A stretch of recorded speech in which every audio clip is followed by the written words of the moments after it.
the Conservative Corner, and we welcome you to watch tonight our program.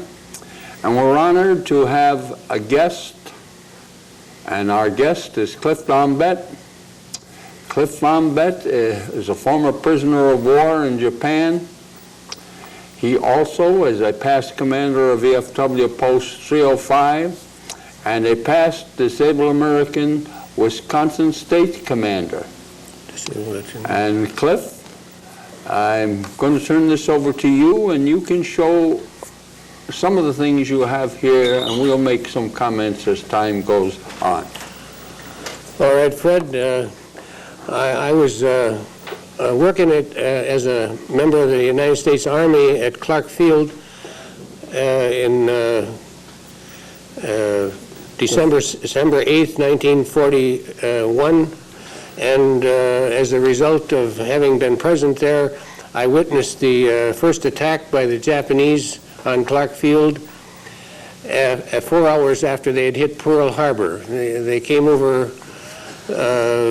Fort Stotzenburg there in Clark Field, where the major portion of our Air Force was located, at 12 high noon, 4 hours after they'd hit Pearl Harbor at 8 in the morning. And they knocked out practically our complete Air Force there, which was on the ground. We had heard by radio that they'd hit Pearl Harbor. Didn't expect them, however, to hit the Philippines at Clark Field. But I was practically burned alive that day, being out on the airstrip with a anti-aircraft gun, and there was rice grass growing shoulder high out there in the airstrip, and it was like dead grass, and we had our parapets around our guns there just as an assimilated action. But when the Japanese started bombing, we prepared to fire, but they were flying so high that they unloaded, 54 bombers unloaded on Clark Field all their bombs, and then following that there was a delegation of Zero fighters and head-chopping Japanese planes that came in to strafe us. And they dropped incendiary bombs in that rice grass and set it on fire. And if it wouldn't have been, while it was the heat of the fire and the smoke, we had to get down underneath our parapets and get off the guns until it went by us enough. So we almost burned alive. Some of the sacks did catch on fire that held the sandbags, held the sand. But anyway, that was the first attack, similar as from my perspective, that they had at Pearl Harbor 4 hours earlier. And from that point on, it was like havoc, and I was delegated to go out and bring ammunition to a 50 caliber battery as soon as things settled down. And I found dead men all over the place on Clark Field that day. And some of them were hanging in the cradles of their guns around their backs, and some of them were half in and out of a truck, etc. They were caught by surprise and strafed. All the automobiles owned by the officers was knocked out of commission. It was full of bullet holes. And there was all our airplanes like the B-17s, P-38s, and P-40s, and P-35s were all on the ground, basically. Some of the Air Force men ran for their planes to get them off the ground at the time they were being strafed, and they got killed before they could get them off the ground. So we lost the major portion of our Air Force that first day.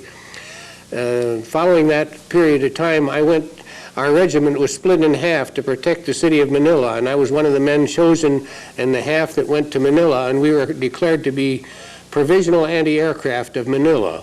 And we protected the city from dive bombers and strafing in the dock areas and in the inner city inside of Wall City.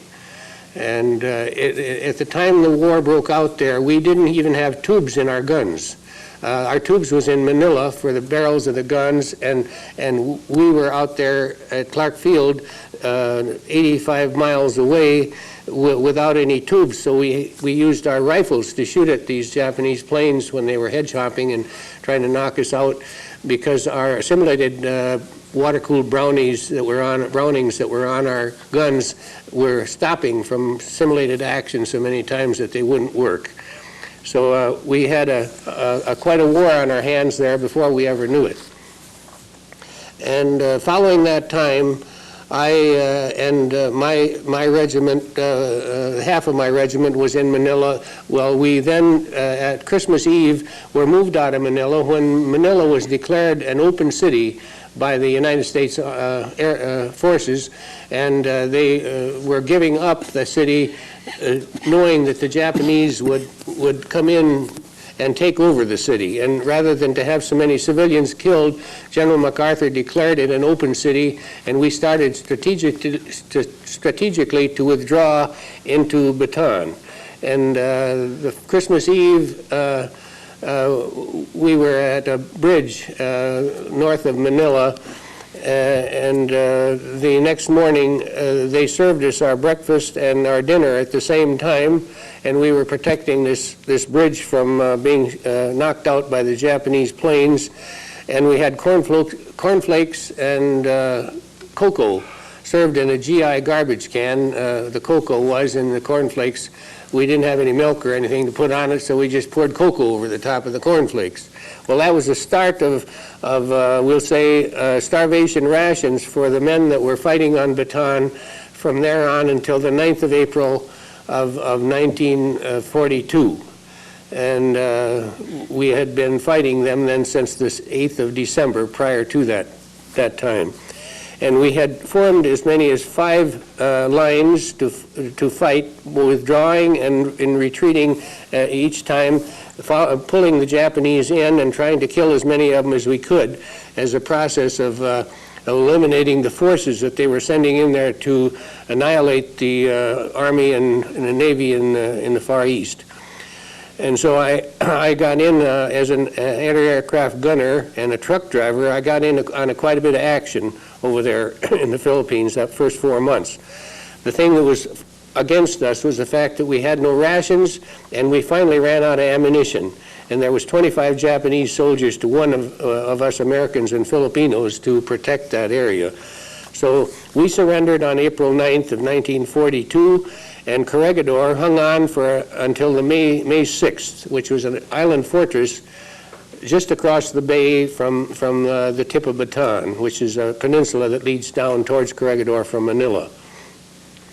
So as a result of that, we finally surrendered under the Japanese on the 9th of April, and we were out of ammunition, and we hadn't had any food rations issued to us from the last time I went to regimental headquarters to pick up rations. I got 1 loaf of bread for 90 men, and that was declared food for some of the officers, and we didn't get anything except 1/4 of horse meat from a cavalry horse. It was 1/4 a pound. One quarter, front quarter for. There was 90 men in my battery, and I was bringing rations for them, and we had 1/4 of horse meat that was all covered with flies that I brought back, and there was nothing else to feed us from February then on until April. As far as issue, we ate iguana lizards and snakes, and we shot monkeys out of the trees when we could.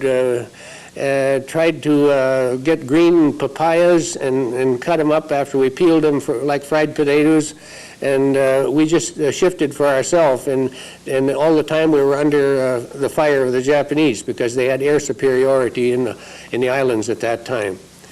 And from that time on, after 26,000 men surrendered under General King without the orders of General Wainwright, who was in charge of Corregidor, and the Supreme Command of the Far East as far as Philippines was concerned, because General MacArthur had already left for Australia on the orders of our President Truman. I think it was Truman or maybe Roosevelt at that time. Roosevelt at that time, but we weren't getting too much news in those days except from Tokyo Rose. So I know I might have some of that news thing mixed up, but I know that Roosevelt died shortly after that. I'd heard that. He died in 44. Yeah. Well, anyway, I said 26,000 Filipinos and Americans surrendered to the Japanese, and the Japanese were going to march us out to some prison that they had in Luzon, northern Pampanga, in a place called Cabanatuan. And I got in on that death march, and I walked carrying a man on a bed spring with another litter barrier about, well, I can't say how far it was, but it was probably less than halfway of the distance of the death march. It was around 90 miles or something like that to San Fernando from where I was in the Philippines, in the mountains area near Bagac, and some distance from Marvelis, back in the hills there.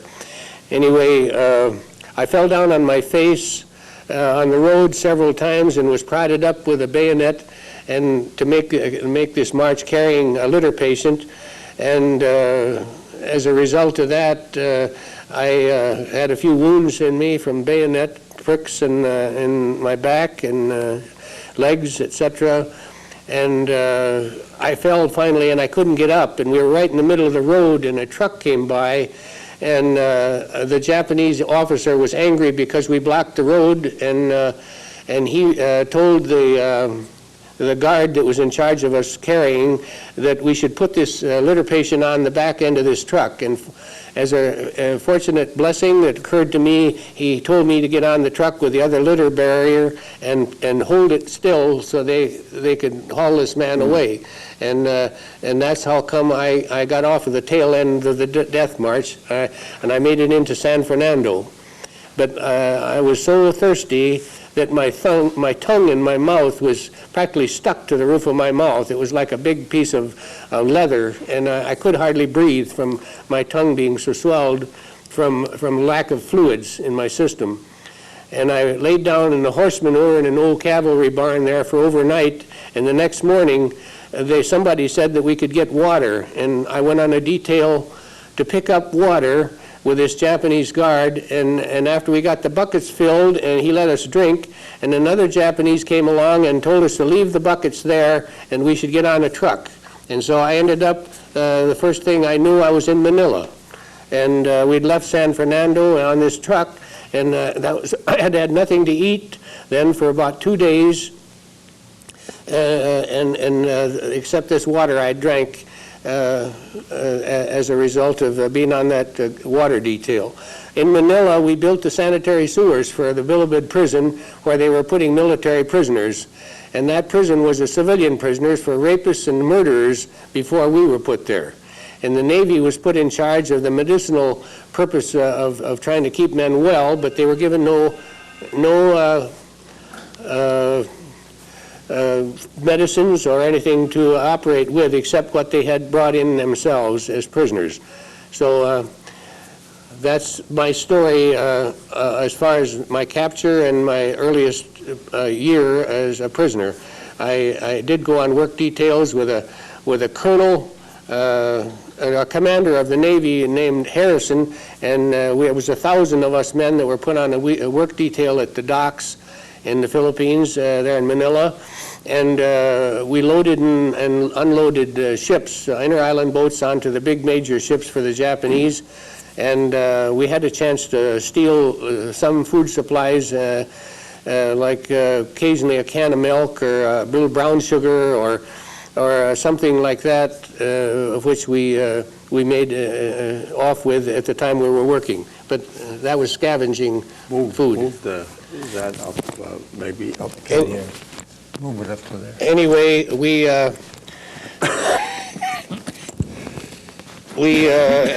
actually existed. We didn't. It was more or less a tactic of survival, as far as the working under the Japanese. And if it wouldn't have been for the things that we were able to steal from them, as far as food and even clothing, we would not have survived. I don't know if they can hear me or not on this thing. I would move it up to it, just below the. All right. The insignia you have there. All right. And while we're at it, we'll take a call on line 1. Hello there. You're on the air. Yeah. You know that sign, pornography pollutes, on the front of your desk there? Yeah. I think pornography rocks. Somebody got a sign on the front of our... I put it there. I would like to tell you a little bit about my experience as a prisoner of war. And mainly I worked as a slave laborer for the Japanese, other than the periods of time in which I was ill. And I had just about every disease that was going in the Philippines at that time, either derived from malnutrition or which I had malaria, recurrent for 4 years, of which I was a prisoner, and I had dysentery, amoebic type. If it wouldn't have been, I had beriberi, wet beriberi, which makes your legs swell up considerably, and as a result, I was dying of lack of circulation on the cement floor in Bilibid prison at one time, and a Marine captain came in there and he aroused another Marine lying side of me on the floor there, and he suggested that if we would get up and walk, he would get us into the dysentery ward where we could be guards to keep the men who were mentally ill from going up on the wall and getting involved in the high tension electric wires there. And the reward for us working in this dysentery ward, the Japanese were frightened for going in dysentery ward for fear that they would catch the dysentery. They thought it was a catching disease. It was catching, but it was not. But they didn't know that. Anyway, I was put on this guard detail, and they gave us a ration of rice and soup as a reward for doing this duty, to keep the men from crawling up the wall, who were most of them naked and covered with feces, and it was a terrible situation health-wise. But anyway, this ration that they gave us at 3 o'clock in the morning consisted of some sort of cast-off vegetables, some rice, and meat in it. And it turned out that after eating this for about 6 weeks, I started to get better. And one night when I was getting my ration there at 3 o'clock in the morning, I saw the Chinese cooks that were working for the Japanese skinning dogs.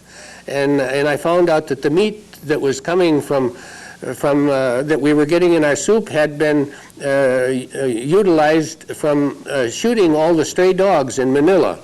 The dogs were so hungry in Manila that they were attacking children and women on the streets because they were ravenous for food, and the Japanese guards were shooting them and bringing them into the prison there where I was to be skinned by the cooks and made into a soup for us prisoners. And I guess it made a story, but it's the God's truth. It happened, and I probably wouldn't be alive today if it wouldn't have been for that meat that I got in that soup, because I got over the beriberi, which I had in my legs, and the edema. Vitamin B complex would help. The vitamin B and yeast or any of those things would have helped in that case, but the B vitamins were very important, which we had no vitamins in our food. It was whistleweed soup later on the work details and rice, but in the Bilibid prison where I was at that time, there was a small container of rice per man twice a day, and no soup at all, just water. Was it brown rice or white rice? It was white rice. Basically, there was some red rice or brown rice out on Bataan, but that was some we thrashed out with carabaos on treadmills, and I had some of that when we were on Bataan, but I didn't see any of it in Manila. Following 2 years of working, after I got out of Bilibid prison from my siege with dysentery and beriberi, I went on a work detail at Nielsen Field, which was outside of Manila, probably 10 miles or less, at Fort William McKinley. Near that was Nielsen Field. Now it's a big plaza over there where they have a shopping center in the Philippines near Manila. But anyway, we worked there for about 2 years as laborers on airfields and with mine cars and railroad track to run the cars on, and we built these airstrips, and they rolled them down with rollers and steam rollers, and it was nothing but dirt runways. But the Japanese were building airstrips in those days to protect their position in the Philippines, and we worked as forced laborers. Anything you want to ask me about that? Well, it's rather interesting, and that's why I asked you about the rice that you were eating, because I know that vitamin B complex is one of the things that can be used to treat rice. It's unpolished rice is much more healthful as far as the B vitamins than what red rice or brown rice would be. Anyway, I worked on this detail for 2 years more in the Philippines, and then finally, in 1944, we were out of Manila at the Wak Wak Golf Course, building airstrips there in the San Martin Valley, and they were blasting rock quarries and using that for the underlayment for the airfields, and I was run over, one of my feet was run over by a compressor wagon, and crushed some of the bones in my left foot. And following that time, I was limping around, but I still had to work, and we pretty near starved to death because they added another 1,000 men to our detail, but they didn't add any rations. And there was 250 of us that was supposed to get these rations, but we ended up feeding 1,250 men. And so we were actually starving at the time they broke up that detail, and the camotes or sweet potatoes that they added to the rice had been used to plant in the ground, and then they dig out the seed and give us to us prisoners. So we didn't really get a good ration of either rice or soup. You could have counted the grains of rice in the biscuit when we got our ration. 1944 in August, they moved us out of that detail to the city of Manila docks, and we were placed aboard a prison ship to go to Japan. And we were held there in that hold of that prison ship with machine guns on the hatch cover, edge of the hatch cover, in case that the ship would sink. We would be shot as we tried to crawl out of the hole, and that went on from there. I'm going to take another call here. Hello, caller, you're on the air. Yeah, Stanford, this is Jack Hirschman. I know you both you and Cliff Omtvedt. Yes. I'd like to have Cliff express his feeling when he was in that Japanese camp, how he escaped for a few days and he got so hungry he couldn't find food that he snuck back in. I wonder if Cliff could explain that to the people. Well, Okay, we'll do that, Jack. Okay, thank you Thanks very for the much. call. Bye. I was out on Bataan at that time, still as a prisoner, shortly after I was captured, and they had put one barbed wire around the encampment where we were to lay down and sleep overnight, and I escaped with 2 other men out there from this. It was a near cab cabin on Bataan, and I was gone for 3 days. And the only food we could find, we were hopefully going to find an old gun position or something where there was some food left, maybe buried in the ground by the people who had been there before. But it was impossible. Could not find anything. And wherever there was an encampment where there had been one of our gun positions, the Japanese had taken it over, and their people were set up there. So we couldn't disclose ourselves in front of them to try to dig in the ground for any food. So we walked around in circles out in the rice grass, and we ran onto a few civilians, but the ones I found were high on betel nut. That's a drug that you can get some kind of nuts off a tree, and if you chew that, your face gets around your mouth gets all red, and around your lips and your mouth, and they were using this stuff to put themselves in a state of being drugged so that they wouldn't be bothered with hunger. And the women and children were eating these things, and that was the only thing I ever saw that was available that we could have gotten in the line of food. And I knew what it was, betel nut, and I didn't eat any of it, and so as a result I didn't get involved with that commodity. But we finally had to crawl back to the camp, and on the process, whenever we'd find a stream where there was water, we'd drink as much as we could, and we did get a few cashew apples off of the trees, off of cashew trees, and maybe a mango or 2 in that trek of 3 days, and that's what kept us alive. But wherever there was a stream, you'd find dead bodies floating in the water, and there was always Japanese dead bodies floating in the water that we had shot earlier, and nobody had recovered them. So it was a high stench in the area, and we felt that not knowing anything about navigation and how to get a hold of a boat or anything like that to leave the Philippines, it was more or less put upon us to go back into that prison. So we sneaked back under the wire in the nighttime, and from that point on I was constantly a prisoner of the Japanese from from the time that I was rejoined at campment until I was freed in 1945 in September 13th, up in Japan. That was quite an ordeal. It was a terrible experience.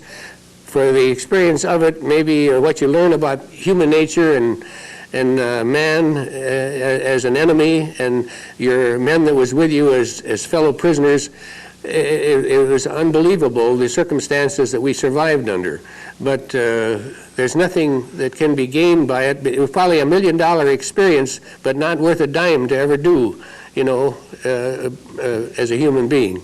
So I don't want to bore people with my experiences and suffering, but I had just about every disease that you could possibly get, including Chinese rot in my skin and festers and sores, and I wore practically at one time hardly any clothes except a G-string around my waist and a coconut hat to cover my head from the sun. But the last year in Japan was a little bit better after we got off of that hell ship at Moji, Japan, and the people stoned us and spit on us, the civilians that saw us coming marching up the hill from the ship. And we got into this prison up in Mukaishima, Japan, and we spent a year there working as slave labor in the docks. And it was a menial, very menial labor as far as the conditions. It was the worst Chinese coolie. Didn't work under any worse conditions that we did. I pulled a cart, a two-wheel cart with rubber tires on it. It was made like a two-wheel trailer that they use behind a car in this country, only it had shafts in it, like a buggy shafts, and I had ropes around both shoulders, and there was two men on each side of me that helped pull this thing with ropes around their shoulders. There was 5 of us on this work detail, and we pulled iron around that dockyard day in and day out for most of a year. And I had a Japanese guard behind me with a stick about 6 foot long that would hit us over the back every time we'd slow up or do something which he wanted to bring to our attention.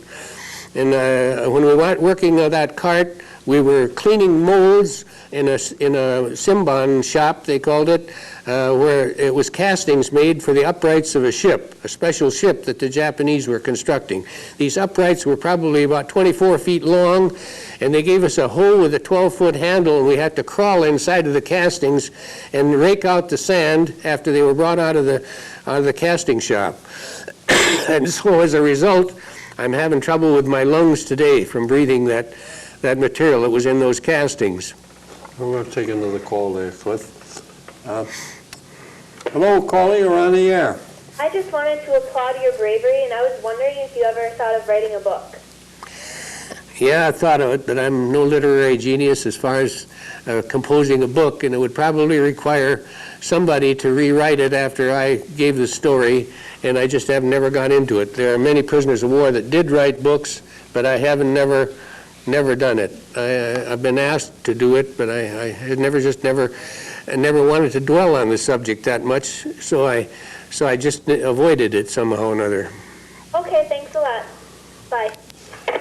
You know, Cliff, I heard you speak at VFW Post 305, I think it was in 66 or 67 when you were commander there, and all of a sudden you sat down and you broke down, you cried, and I know that you had a terrific story to give, and I always wanted to have you as a speaker and really let the people know what happened. Now, during the past year or so, a lot of people said that we shouldn't have use the A-bomb in Nagasaki and Hiroshima. But in view of the fact of what you and the other Americans who were prisoners of war went through, how do you feel about that? Well, I know that many lives were saved, having been there, as a result. I'm speaking not only American prisoners of war and military people who had been in combat to take the Japanese from, under their control. I'm talking about the Japanese themselves, civilians. There would have been many, many more people died in the taking of Japan, because those people would have fought to the last man to protect their land if it would have been a landing there, physical landing. And so as a result of an unconditional surrender following the dropping of the bomb on Hiroshima and Nagasaki, it occurred that that, to me, and I'm positive that I'm correct, that many, many thousands of lives were actually saved. Maybe not in the immediate cities where the bomb was dropped would have been saved, but in the whole of Japan. There would have been many, many lives lost that were not lost as a result of not using the bomb, if it would have not used it and taken it by force. Because Japanese, they didn't fight under the same umbrella as reasons to fight. We live to fight again in our service. That's our motto. But the Japanese believed that it was an honor to die for the rising sun. And the Shinto religion that they believed in, the premier was the highest god, and they believed that dying in the defense of their land would have been an honor. And that's why you had the Banzai charge and the Harry and all of those things. A man that committed Harry, he felt that he would immediately go to heaven, his heaven, and die for the cause of his emperor, and because who was supposedly his supreme being. And we believed that surviving and having an opportunity to serve humanity and fight again for our country was important. And the only way you can do that is to, in this case, was 26,000 men to surrender and hope that that day would arrive where you could fight again.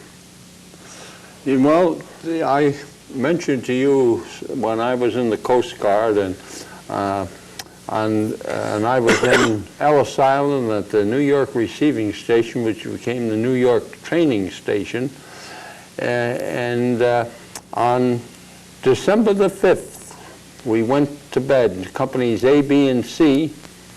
Got up in the morning, Company A had left.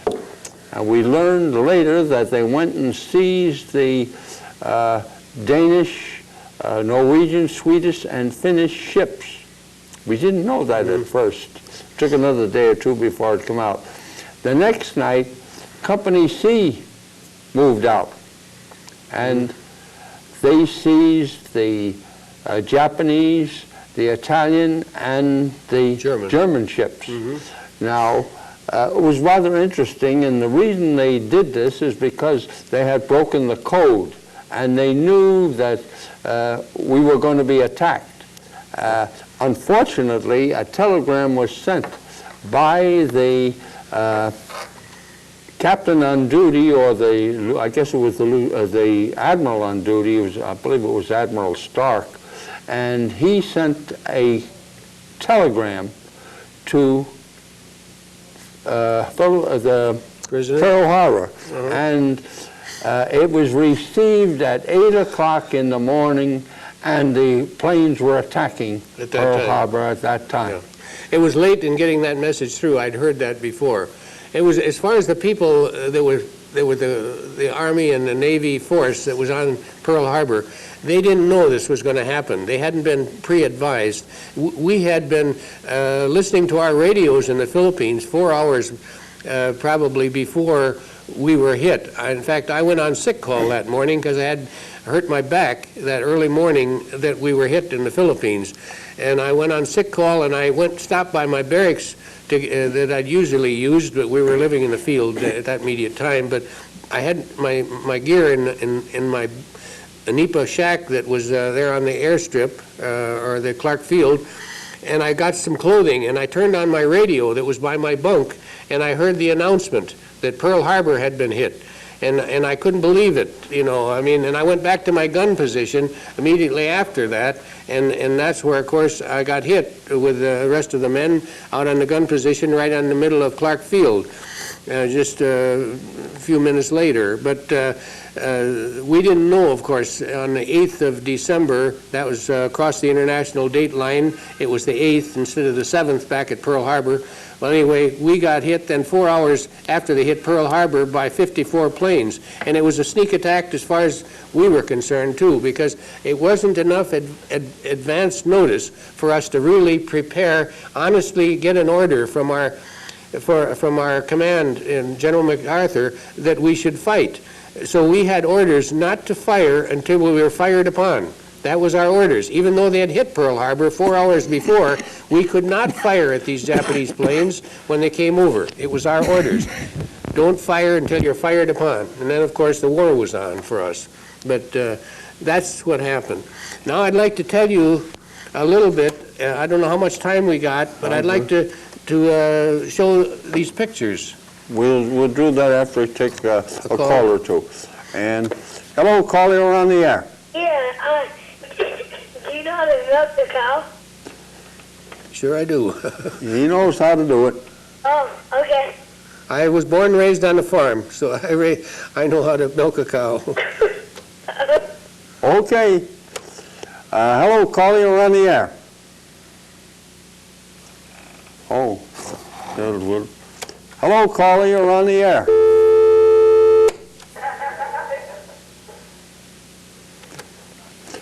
Anyway, I'd like to express my part of a story regarding my time in Japan, which was the tail end of my period of which I was a prisoner of war.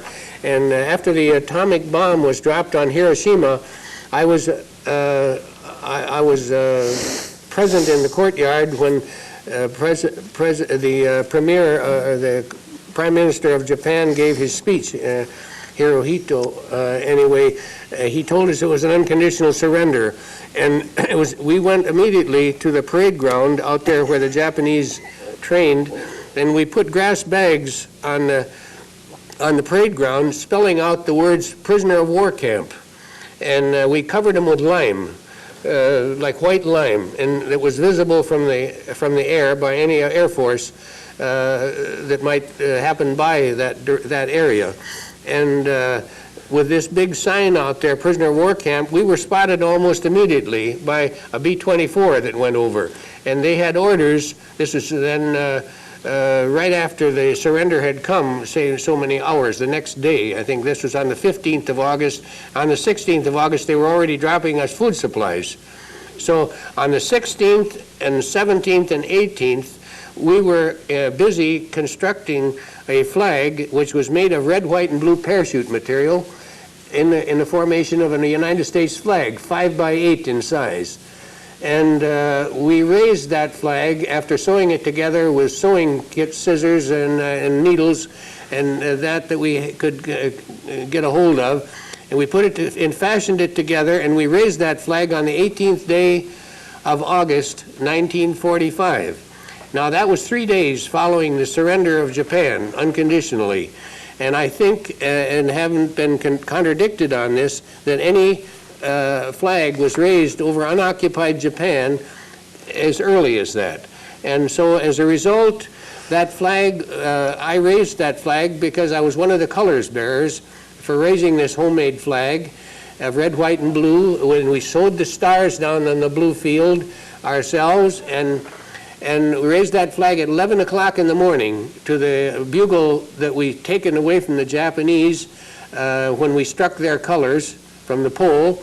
And upon raising that flag, we blew this call to the colors, and every man was saluting the flag, and the tears was running down his face. And I'll never forget it. It was the most moving thing I've ever seen in my life, I think, to see all of those men weeping to see the United States flag on that flagpole.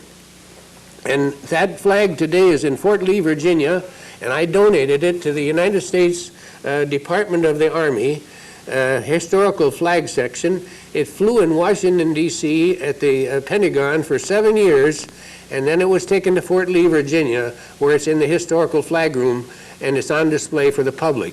I donated that flag to the government in 1952 after having it at home here in Eau Claire for some years following my release from prison. And I have a picture here of the colonel that was sent up from Japan, or sent up from Washington, D.C. to receive that flag, and is folded in the form of a George Washington hat. I turned that flag over to the colonel, and he took it to Washington, and he was the colonel that was in charge of our prison camp up there in Japan. And it was proper credentials formed on that donation of that flag to the government, so that the inscription was there and the validity of the flag, to know that that was the same flag that was raised over Japan back at the time the war ceased. And then some days later, the peace was signed aboard the Missouri in the harbor at Tokyo. And I wasn't around there at that time, but we got out of prison camp finally in September 13th, when Rangers came in there and released us. And we were all pretty thin. We looked pretty bad. Here's a picture of a group of men that I was with up there in Japan. And there's 100 men sitting here. It was when I first arrived in Japan in 1944 in September. And they issued us the first clothing that we ever got from the Japanese issue of clothing for prisoners of war. And that's the uniform that we were wearing that's disclosed on this picture. And it was made out of coconut husk and woven into cloth. And it was a most porous material, similar to a gunny sack or a burlap sack cloth. And that's what we had to wear that first winter we were spent in Japan. And it got down to more than 30 above, below. It was freezing temperatures, and there was 18 inches of snow on the ground. And I walked to work for the Japanese with chilblains in my feet and blood on the track, the same as many of the prisoners that was there, because we wore rubber-soled shoes with cloth sides, like tennis shoes, and they always was full of water on them, because the water would melt from your heat of your body, and then you always had wet feet. We used to wrap our feet in cloth to keep the blood from oozing out, you know, and it was a terrible winter. And I still have trouble with my feet as a result of that experience. Well, we're going to take another call there. Hello, caller, you're on the air. Hello? Hello, you're on the air. Yeah, do you know Dennis Stabenow? Yes. Dennis Stabenow? Yeah. Anyway, I just wanted the people to know that that flag was brought back here to Eau Claire on my hip in a canvas bag, and also the bugle, of which the calls were blown when we raised it in that prison camp. And that bugle also was in Fort Lee, Virginia, in the historical flag room, because that is history. And the Army was asked to release that flag to the Andersonville Memorial Museum for prisoners of war artifacts, but the Army didn't want to release it. I was in contact with them a year ago, asked them if they would release that flag from their historical flag room in Fort Lee, Virginia, and send it to Andersonville. The old civilian prison down there is being made over for artifacts from all prisoners of war from all wars, and it's going to be quite a large museum. And fact is, I'm quite proud to say that I have visited there more than many times, and my grandfather was a prisoner of war there under the Civil War, and he was a prisoner there for 8 months. And so we were two people in my family that was involved in the prisoner of war experience, and we both lived through it, almost died, but we made it. And he was wounded through and through in that prison, held there as a prisoner, and he used to draw a silk handkerchief, tie it to the one that was through his body, and put a new one on there and draw the new one in each day through his body, because his wound was kept open so it would drain. He was wounded with a bayonet through his body, but it didn't hit any vital organs, so as a result he was held there as a prisoner, and they went through some terrible privation. And he almost died, but he made it through, and he got captured by the South at the time that he was only 17 years of age. He had lied his age to get in the service to fight for the North because his brothers was in the service, and he wanted to go thinking when he joined that he would join his brothers, but he didn't ever see his brothers. He was captured not too many months after he had joined the North as a soldier. Well, you know, when we're talking about this, did you ever hear of Admiral Zacharias? Yes, I heard that, man. You know, Admiral Zacharias was the intelligence officer at Pearl Harbor before they were attacked.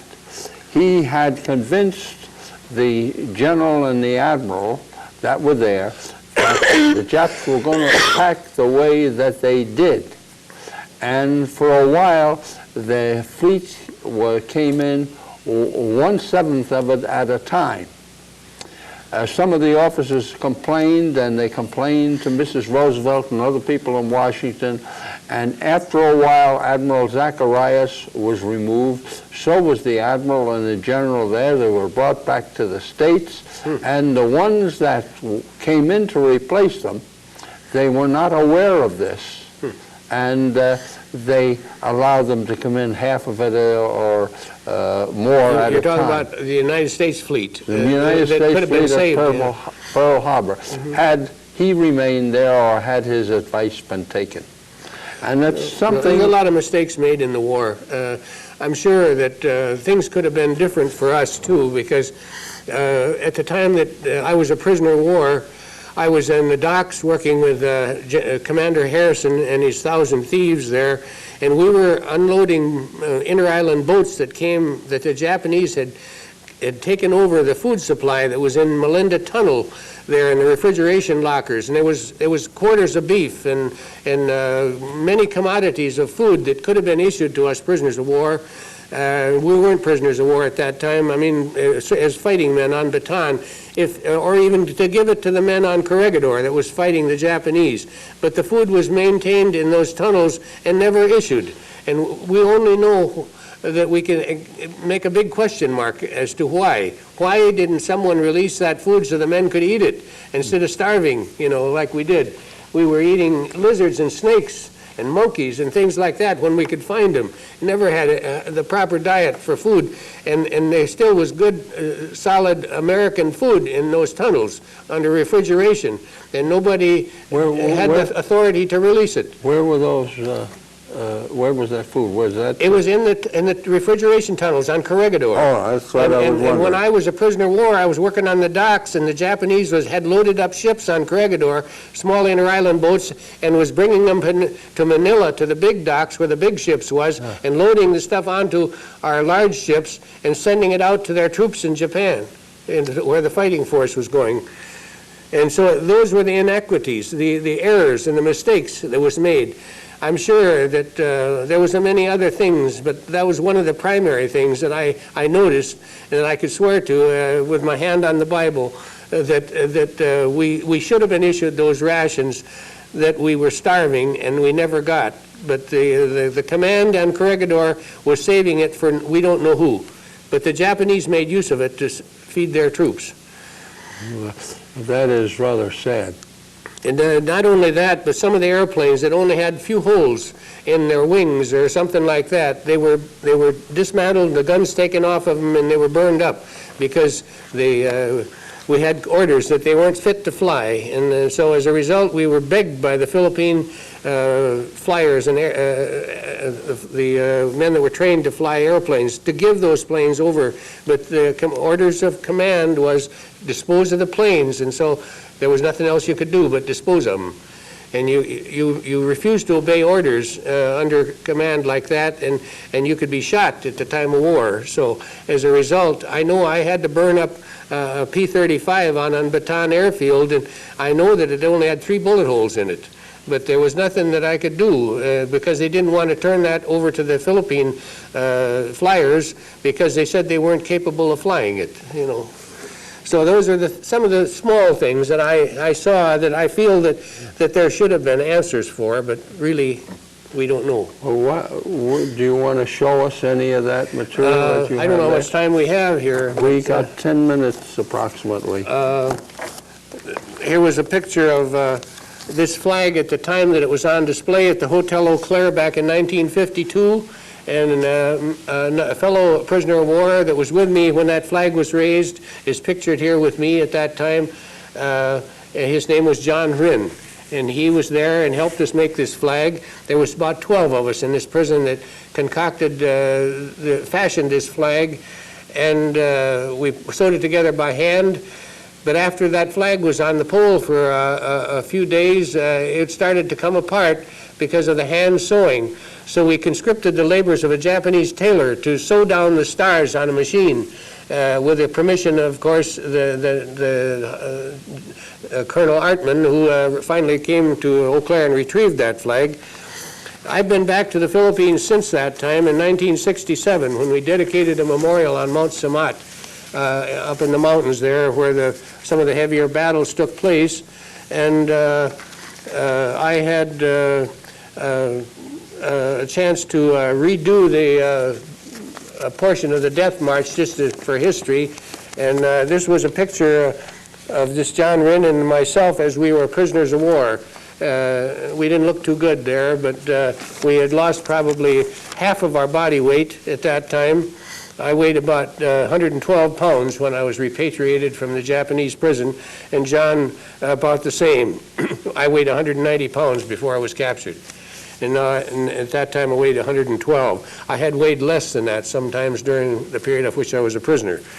This is a picture of John and I when we visited the Philippines in 1967 with our wives. And it gave me an emotional chance to witness what we had been through, and it put me in perspective as to the reason for change that had occurred following the time we were released from prison. And I saw the thing somewhat under some different light. Because as you see it now and you saw it then, the place has been rebuilt. The roads are now paved with blacktop. At that time, there were dust 6 inches deep. There was human bodies laying on the roads, ladies that was run over that were civilian women with their long hair laying there with crushed as flat as a pancake on the highway. And I saw all those things when I was making the march out of Bataan. And there was little children that were killed.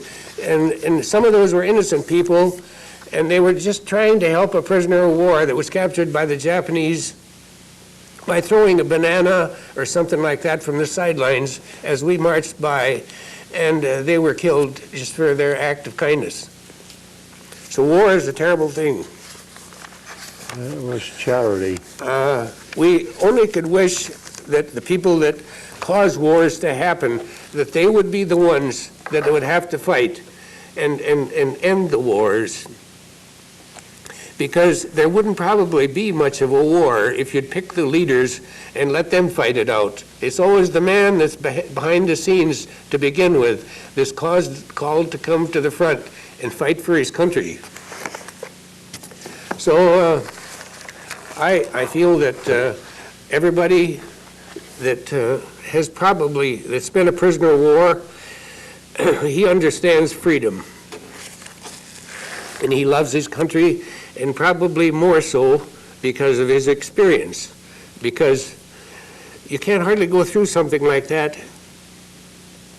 without realizing what a wonderful place we live. And there's something else that you experienced when you were over there. I went there for the second time. When you had the people line up and wave an American flag and so forth. It was wonderful to see the people along the roadway as we came by in a bus. Us prisoners, ex-prisoners of war, were now returning in 1967 for the dedication of this memorial on Mount Samat.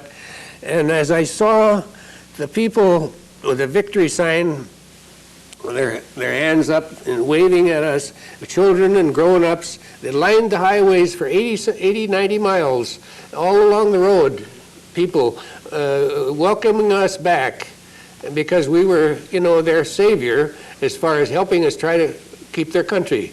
And we finally did free it, of course, when MacArthur came back in 1945. I guess it was February of 45. And I didn't get released from prison up in Japan then until 6 months later, but or not quite 6 months, from February to September. They released the ones they could catch up with in the Philippines, like the prisoners that was being held in the Philippines. But us guys in Japan, of course, we didn't get released at the time that they took the Philippines back. We had to wait until it was an unconditional surrender of Japan. So we lived through that thing as survivors, and it wouldn't be worth nothing. Hopefully, I wouldn't wish this on any man or any woman to be placed in that kind of a predicament. But of course, should there be another war, you will probably have prisoners again, like you did in the Persian Gulf that occurred here a couple of years ago. And God help us, we still have to protect our land. You know, there's another sad thing in that that isn't told, and you don't find it in many history books at all, and that's Joseph Grew wrote a book, My 10 Years in Japan, and Charles Callan Tansel, who was a historian emeritus at Georgetown University, and he revealed in that book that the Japanese wanted to surrender a short time before they actually did.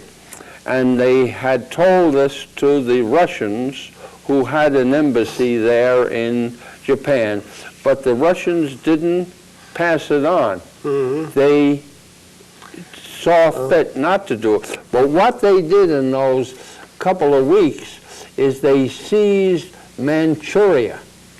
Yeah. And the guns and ammunition the that Russians the Japs seized had, Manchuria.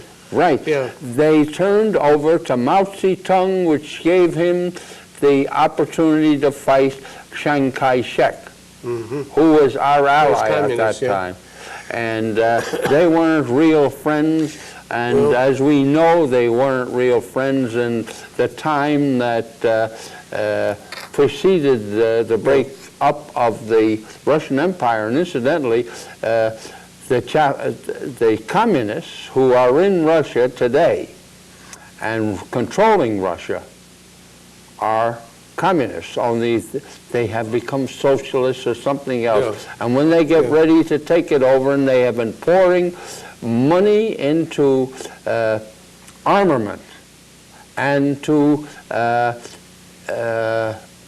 nuclear weapons, they can turn them right back on and overnight. I know a little bit about the Manchuria thing because I was, some of the men out of my regiment was in Manchuria and held as prisoners of war by the Japanese in a prison camp there. And they worked in the copper mines up in Manchuria. And at the time that they were released, I heard, because they came back for war crimes in the Philippines the same time I did, I went through Okinawa and came back to Manila area and then out into the field where they had the War Crimes Commission was taking data from us. But anyway, I know there was a chemical plant up there in Manchuria, in a city very close to where the prisoners of war were, less than 30 miles.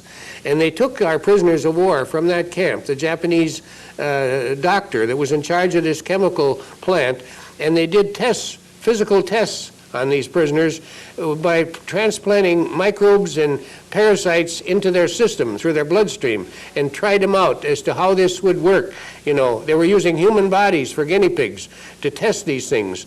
And there was a lot of prisoners died. And there was also a lot of Chinese died being tested and a lot of Koreans that died being tested and some Russians. But also some of our American prisoners. And to this day, that doctor and his staff have never been tried for war crimes because we needed the secrets. We needed the secrets as to what had transpired by these tests. And so we made a trade-off with these Japanese that were in charge of that. And the ones that were on the front lines, like Tojo and General Homa, and those that were killed as war crimes committed by them to us prisoners, They were tried, but these doctors that was in this chemical plant that were testing human beings were never tried, and they are free, and some of them are alive today. And there was a skit on the television less than a month ago telling this story, and I know some of those prisoners that gave testimony in there, and I know them personally, and I know that they're telling the truth, but it was a circumstance. A